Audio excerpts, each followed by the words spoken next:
Not at this time. Next And time. we're live. Have you started yet, Matt? Yep. 1, 2, 3. It's time for Hang Westside on, let's start again. Greg talked. What? I wasn't talking. Yep, You you made slurped. noise. You Oh my slurped. It's good.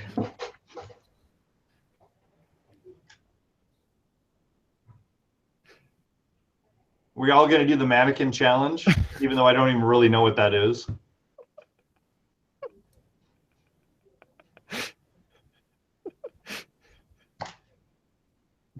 Well, when are we starting? Are we starting over or what? So this might have to go in a bloopers reel. Oh my Lord. Restart. So Paul, you just have to say hi and then count to 3. So it picks up on the video of you and then just be paused for a second and then go. Oh, okay. So, okay. Hi. 1, 2, 3. Pause. It's time for Westside Technology Declassified, where we reveal the inner workings of technology operations at District 66. This is episode number 9, recorded Thursday, December 8th, 2016. Matt Lee and Greg Betts are here with me again. Today we're going to be focusing, among other things, on tips about creating presentation slideshows and where you and your students can find images to use. Morning, Dr. Paul. Betts and Dr. Lee, how are you gentlemen doing today? Good morning. How are you doing, Greg and Paul? Hey, good morning. Great. Happy holidays. Good to see you guys.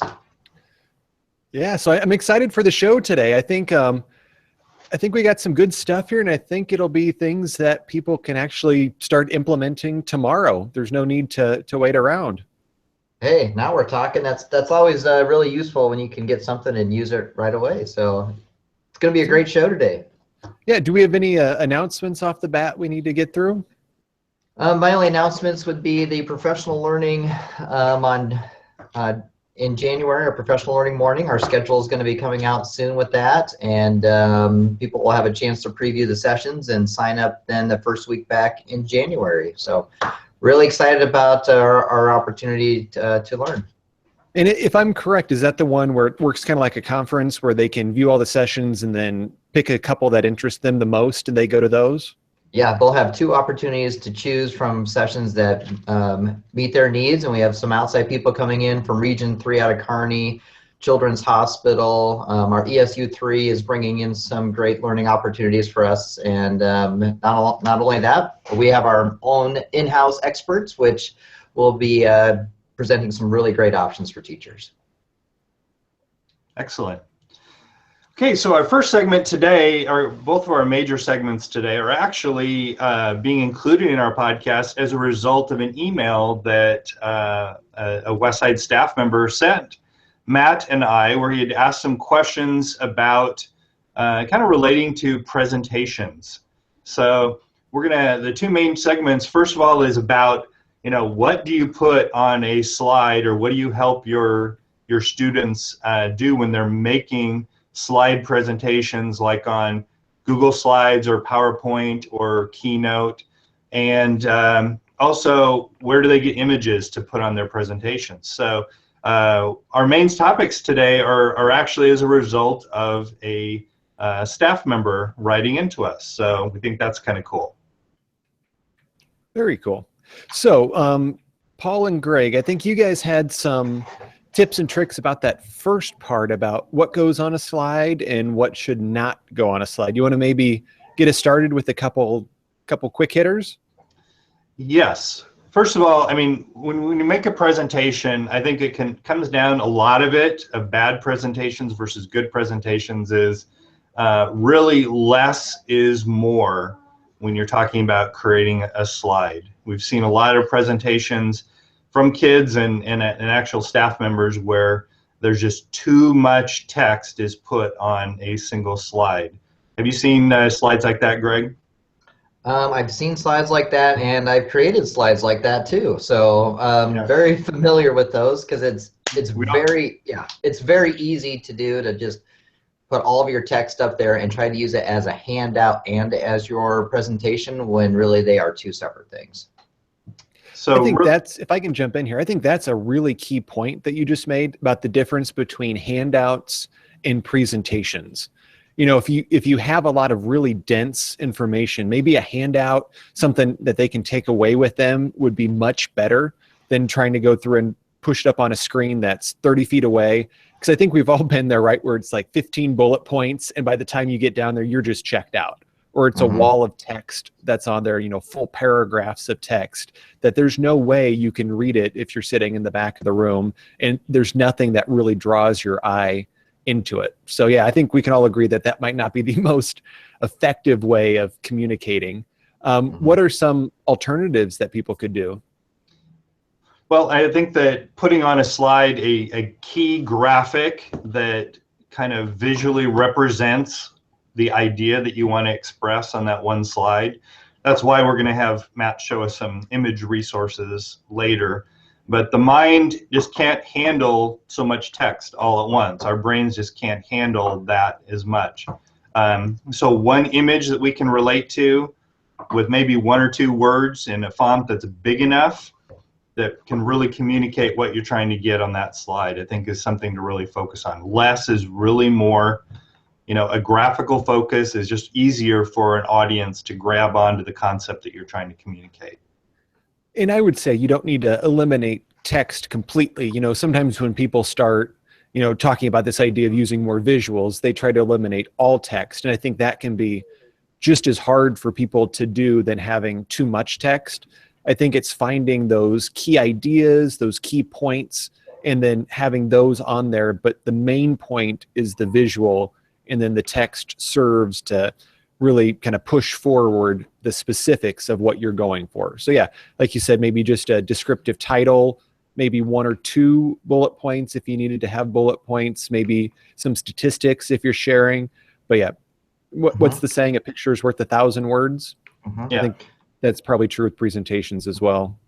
It's okay to have a lot of slides. You don't have to put try to do an entire presentation on 5 slides. It's okay to break down your ideas into, longer slides and maybe spend less time on that slide when you're actually doing your presentation. Matt and Paul, if you don't mind, I'll share my screen real quick. Give me 20 seconds here. So I'm going to share. So are you seeing me, or is it going into multiple levels? We have a little bit of the matrix going on. Now we're good. Okay. So real quick, like a recent presentation I did, like here was slide 1, and it was just talking about, like, it just introduced what we were going to talk about, and then we had a handout that went with this. That way people were able to interact with the text versus having all the information up on the screen. An example like number 2, and then this was our processing picture. So, I mean, it was just very simple and really easy for people to use, and people seem to really appreciate that. Okay, that's great. So I guess we'd like to challenge teachers when you're doing presentations, and staff members, and also, challenge you to kind of communicate that concept to your students when you ask them to do projects that involve some type of a presentation slide. Mm-hmm. And again, we'll have Matt show us some image resources a little bit later. Mm-hmm. So just for fun, we'll take a little break here as we have our holiday season approaching. Usually, this is the place where I give my lecture on, buy yourself a backup hard drive and make sure you back up, or put it on your holiday list. But I'm not going to do that today. I'm going to show you just a little bit off the ranch here. So Paul, you're not going to talk to people about the importance of going out and buying a hard drive for backup and running backup and Time Machine on their computers? You're not going to do that today? No, we're not going to do that today, because we do it all the time. So we're not going to emphasize how important it is to have a backup drive and back up your critical family photos and things like that in case something happens to your computer. We're not going to talk about that today. We're going to do something else. So. Okay. Paul, Matt, real quick, I just want to put a plug in that it's really important to back up your information onto an external hard drive, just for safety reasons. So just want to put that plug in. So, all right, Paul, back to you. Okay. So I want to show one of my favorite sites for just fun gifts and fun things for me is a site called thinkgeek.com.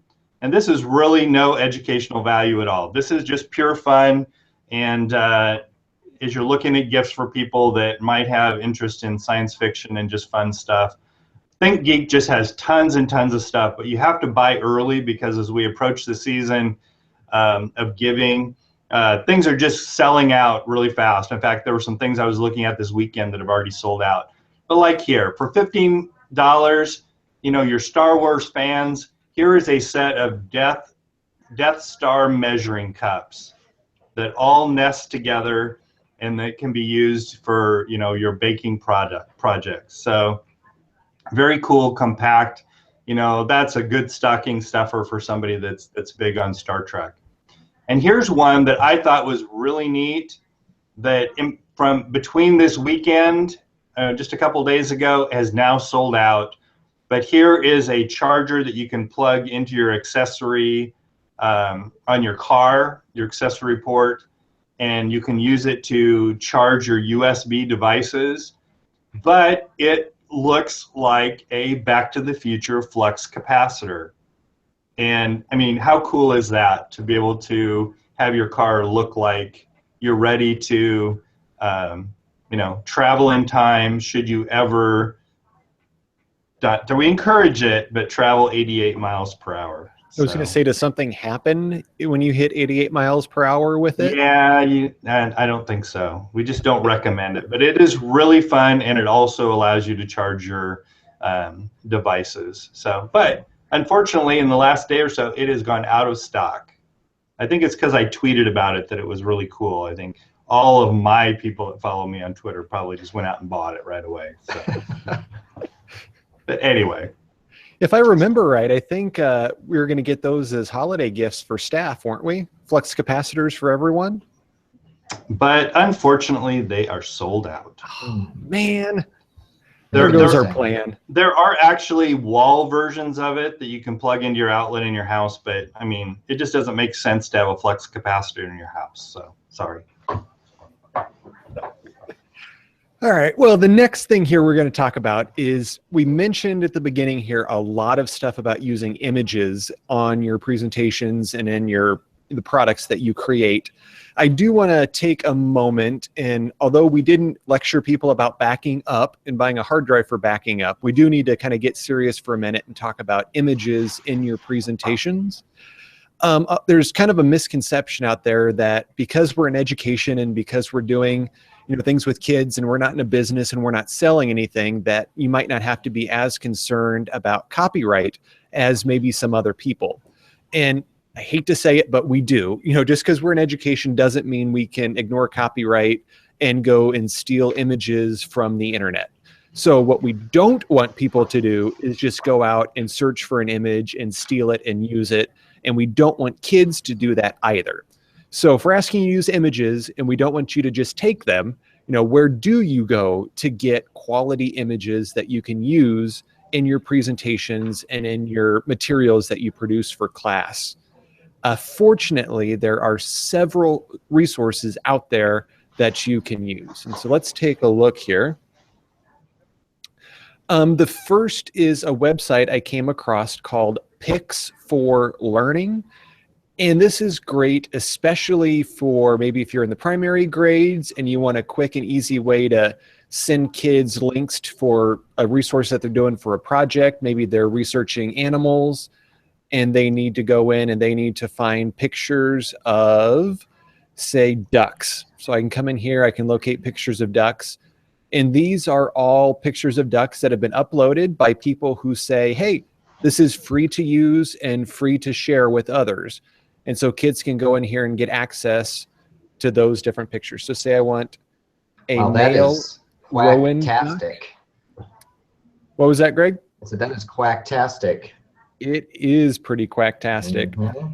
And so I can see here the file name. I can download that image. I can save that to Google Drive directly if I wanted to. And then I also have a citation here so that we can teach kids how to give how to cite, how to give attribution to where they get those images, and that's all right in one page. And there's a search component where you can search for things, but I just thought that was a quick, easy, simple resource for coming up with a lot of images that, you know, students specifically might want to use. Well, that's really awesome, man. That is pretty awesome. Yeah, I thought that was kind of nice. The other tool I want to show here is our friend Google. Google can get you in trouble if you just do a search, and so maybe we want to search for those ducks again. Be very careful when you're typing that word in, right? Yes, ducks we're searching for. With a D. And what a lot of people do is they just come here and click images and say, whoa, there's a lot of images about ducks. I like this one. Now, the problem with that is this was taken by somebody or uploaded by somebody, and it's their image, and they haven't given you permission to use it. So if you were to steal this, you would actually be stealing this image. Kind of looks like the Geico duck. That's the one over there with the dollar bill in its mouth or whatever. Oh, yeah. Oh, yeah. Fortunately, though, with Google, there's a really quick and easy way to filter these images by what's appropriate and what you can use. And so you find that over here where it says Tools. So I clicked on Tools, and now I came up with a row of filters here. One of those filters is usage rights. And when you click on usage rights, it gives you a list of types of rights that you have access to. So not filtered by license means this is every image that Google could find. But if we go to images that have been labeled for reuse with modification, that means you can reuse that picture, but you have to change something with it. If it's labeled for reuse, you're good to use that image in your presentation. Same thing with non-commercial with modification and then non-commercial reuse. I would say that this one, labeled for reuse and labeled for non-commercial reuse, are probably your best bets. If you're going to change that image, you can do that for these as well. So I would filter by these and teach kids to filter by these. And when I do that, it's going to go through and re-update and research for it and now show me only pictures that are okay to use. And so when I click on it, now it tells me where I can view the page to view the image or view the image directly, and then I can download that. Here's where it came from, Wikipedia, so I can cite that, and then I have that picture to use. The other little piece about using pictures is when our staff member emailed us, they had mentioned that a lot of the pictures that the kids were using were really, really grainy. And when they blew them up to the size of a slide, it was all pixelated and blurry and you couldn't see it. Our friends at Google have helped solve that problem by giving us a size filter, and we can go through and search for only large images or search for images that are larger than. And I would say for kids presenting, anything with this 1024 by 768 or bigger should be okay as long as you're not really zooming in on the picture. So if I filter that by that size, I can see these images here that now meet both the qualifications of labeled for non-commercial reuse and that are larger than 1024 by 768. So a couple quick tools. You could also search by color or by type or by when they've been posted. And so again, that's under the images, and I find that by hitting the tools button and have it come up. Excellent. Those are great resources, and we'd encourage teachers to not only use it themselves in presentations, but also make sure that they kind of pass those along to their students and their colleagues. So, absolutely, yep. Greg, do you have a book that you'd like to share with us today? Sure. So going along, I have two books actually I'm going to share real quick. The first one, Paul and you and I were just talking this morning about using audible.com, which is through Amazon, but it's a resource that allows you to listen to books audibly. And you saw this book on my desk. you're like, wow, I just listened to that one. I said, me too. I liked it so much that I actually bought the hard book. So the book I'm sharing today is Lead with a Story.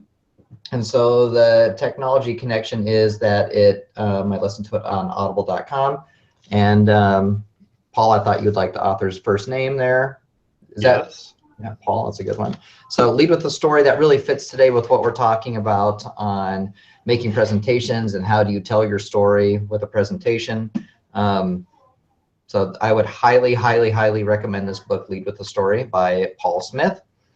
And then I think it was last podcast or 2 podcasts ago, I referenced a lynda.com having hard conversations. And so to continue that on just how to make yourself have a better skill set when talking with individuals. This book, I was just at a conference, and Jennifer Abrams, Hard Conversations Unpacked. This is her second book, which her first one was Having Hard Conversations. It's a great tie-in, just pretty easy read and straightforward, and just gives you some good mapping skills and ideas to think about when you're, you have to, if you're going to have a hard conversation, you should plan what that's going to be going in instead of just showing up and expecting to have a hard conversation and have it go well. Cool. Well, thanks for sharing those things with us, Greg. And I think one thing that's kind of cool is that one of our key things in our district we're working on right now is personalization. And just in your little segment, you showed us, textbook or a printed book. We talked about audible.com, which is not a free. It's something that you and I pay for every month to get that, and we just find it really beneficial when we drive and things like that to be able to, get access to books like that. But then you talked about lynda.com too, and hard conversations. You talked about that last time, but if we go to storytelling on lynda.com, which everybody in the district does have access to, there are of course many different videos and courses on storytelling too. So if you like to sit down and watch something, somebody explain something, or if you'd like to sit down and read a book, or if you want to listen to it, there's always options for you to kind of, depending on what you enjoy the best or what you have time for. So. And if I can hop in real quick, you had mentioned, what was the title of that book, Greg? Was it Lead with a Story? Yeah, it was Lead with a Story by Paul Smith. Okay, I wanted to share kind of something related to that. One of the things I really enjoy is this book called Resonate by Nancy Duarte. And it's available in print, it's available online in an iBook that you can download. However, the cool thing is if you go to this website, resonate.duarte.com, you can have a free web-based version of the book. And the entire book is about the importance of story, and it gives you a step-by-step thing about how to craft your story. And it was built for like public presentations if you were doing like a TED type talk, but I think it really translates well into education, whether you're giving a board presentation or you're giving a large group lecture to US history or to chemistry. I think it really works well about showing the power of story and helping you construct a story. So I just thought I'd share that. I'll put a link in the show notes to where to access that free book online. Cool. Matt, so you're saying that this book really resonates with you? It does really resonate with me. Cool. We need to get some kind of either a sad trombone or a ta-da thing going. Sad trombone? That was not sad trombone. That'd be more like cymbal. Hey, as we finish up today, Greg, you said that you had a shout out to give to somebody. Oh yeah. And I have one too when you're done. So let me bring it up here. But we have a new follower that gave us some nice love online. I believe it's Brent Saleh from Gretna. So thanks for following us and liking our podcast, and look forward to following you on Twitter also. And I would like to give a shout out to Jeff. Won't say his last name, but he's the one that sent Matt and I the email originally that kind of prompted us into the topics that we focused on today. So hopefully this is a little bit of an answer to the question that he had for us as well. And as we close out, many times as we finish our work days as Westside staff members, We pick up our bags or with our laptops in them. And on the way home, we have to either stop and get gas or pick up kids from daycare, or we decide, oh, we've got to go buy that last gift or groceries from the store. We'd really like to encourage you just to be careful about what you do with your laptop. Matt, what would be the wrong way to handle having your laptop in your car as you're stopping to do an errand?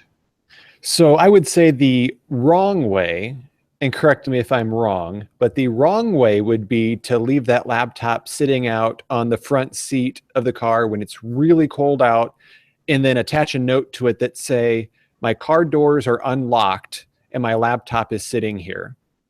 Am I correct that that's probably wrong to have it sitting out in the open on the front seat with your doors unlocked? That would be wrong. And That would be the wrong way. I would even add to that, sitting out on the front seat with the doors locked and no note would still probably be the wrong way. Yes. So what would be the correct way that we should do, Paul? If we want to avoid it as much as we can, but if it's unavoidable, and Greg, you're making me laugh as you're doing your little thinking face there, but put it out of sight. If you don't have a trunk that actually locks, many of us don't have trunks. Make sure it's down on the floor, covered up with something so that it doesn't look like it's something that's valuable. If you do have a trunk, put it in the trunk, lock it up, make sure you lock your car up.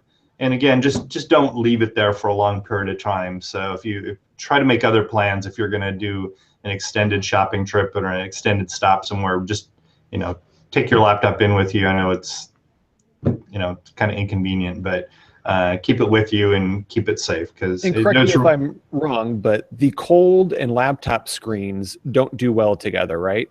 That is correct. And many other components. LCD, your screen on your computer, your laptop, is a liquid crystal display. And what happens to liquids when they get really cold for a long period of time? They freeze. And and they expand. Yes. So we do have pictures of LCDs that kids have frozen over time, and teachers have frozen over time. They are very pretty, but they are very expensive to fix. So please, we want to avoid that, even though they are very beautiful.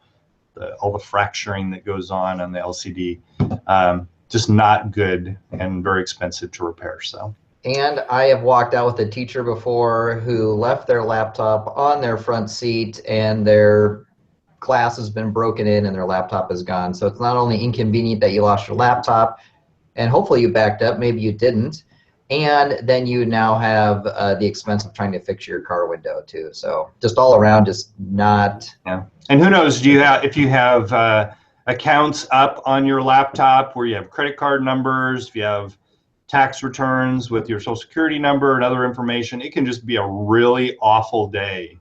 So we just really would like to encourage people to be careful. A terribly no good, awful day. Yes. Anything else, guys, before we sign off for today? I thought it'd be good to show people maybe where they could go and see back episodes of this podcast if they're just joining us here now. If you take a look at Area 66, which is area66.westside66.org, this is our technology integration website. There is a podcast link on the top left. And when you click that link, you'll be able to see all current and past episodes of this podcast. So if you want to go check out what we had talked about last month or the month before, you are able to do that here. So just a quick tip, if you wanted to get caught up on what you might have missed, it's right there on Area 66. And hey, Matt, I didn't see it on here, but the Big Ten had a great 2-minute highlight clip of the Husker-Hawkeye game from the Friday after Thanksgiving. And thank you for joining us. We are out of time. This has been a wonderful episode of Westside Technology Declassified. Until next time, thank you very much. All right, that was good. La la la la, and we're done.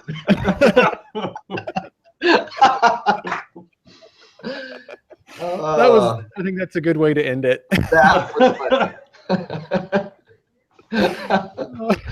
Like, okay, I got to get my Hawkeye joke in here sometime. But no, that was good, and we're done. I think this is one of our best work. We should put it in our portfolio. Oh, that's a good one. No, I thought we shared a lot of good stuff. And Matt, the picture sharing, I just tweeted out that site. That's really, I mean, that's stuff that helps people all the time. What's Yeah. our approximate length, Matt? I forgot to start a counter. Oh my gosh. I We need will- to have an official timekeeper. It was probably about 25, wasn't it? Probably. Yeah, I'm still recording here now in case anything interesting comes up. But Yeah. when I hit stop, I'll share it and let you guys know what the edited version will be. Okay. Duck with a D.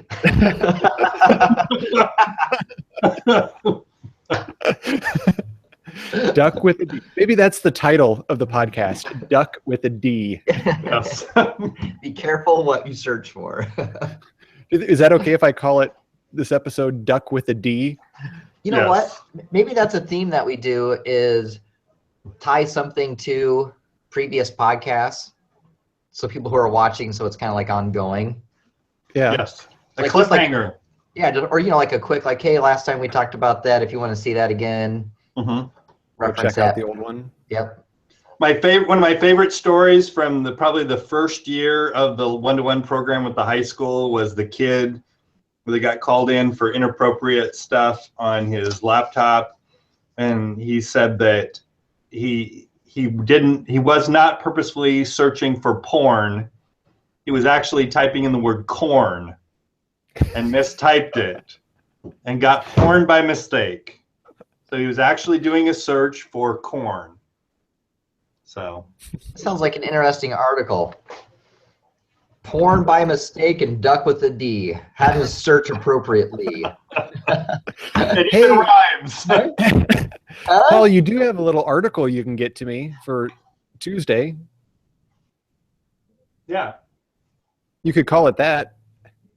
Corn with a C and duck with a D.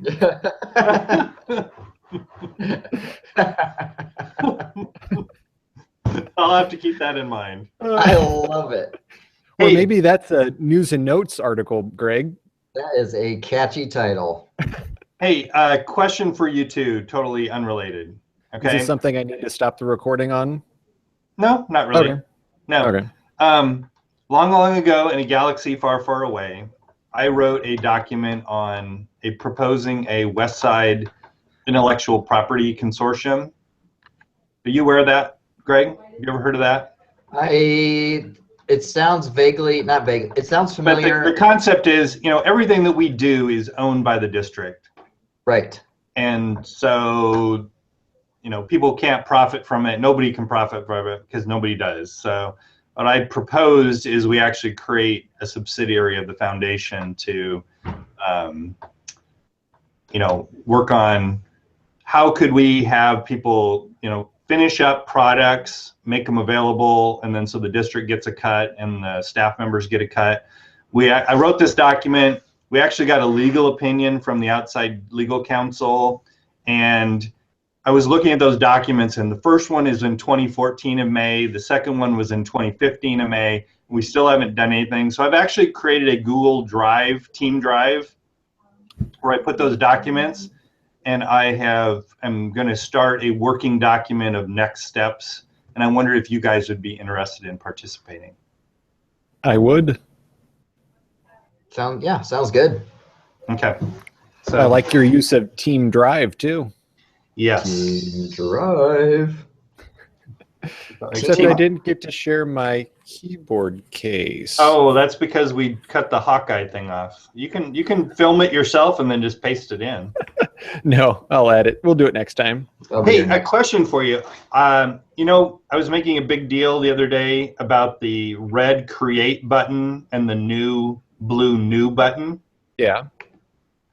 Jim Sides, I was looking at his. I was helping him with Google Drive. He still has a red create button. Why would that be? It must just be how it rolls out to people. Okay. What's even more confusing for those people would be in Team Drives, you can set your theme, and that changes the color of the new button. So what now? In Team Drives, Yeah. when you click on a Team Drive, The Okay. new button changes to match the theme that you've selected. Ooh. So like if you're in the image archive, it has like a dark blue new button. But if you were to change that to like a pink theme, it would change to a pink new button or a green new button. Well, that's So cool. it changes. So I think we have to teach people to look for the new button as opposed to a specific color, because I think that color is always going to be in flux. As if the wording on the buttons are going to not be in flux. Fair point. So look for the button with the concept Of starting something roughly new. related to starting something new. It could be new or create or make something new. Anything with those synonyms of it. Okay, we'll see, Cool. guys. So All I think we right. just recorded 2 episodes here. Episode 9 and then a bonus after episode, Yes. Ooh. which we're still out of time about those Hawkeyes. I'm sorry. Man, you think with the bonus time we'd have time to talk about it. That better not get cut from the podcast. That's all I'm gonna say. We'll end it with the Husker fight song. Don't worry. It'll just kind of fade into the music. I don't know. Ooh. You missed an opportunity, Greg, there. You should say something like, oh, yeah, the Husker fight song fading. That sounds really appropriate. Or I could put in there, oh, sounds like the Democrats, sore losers. Do not put that on.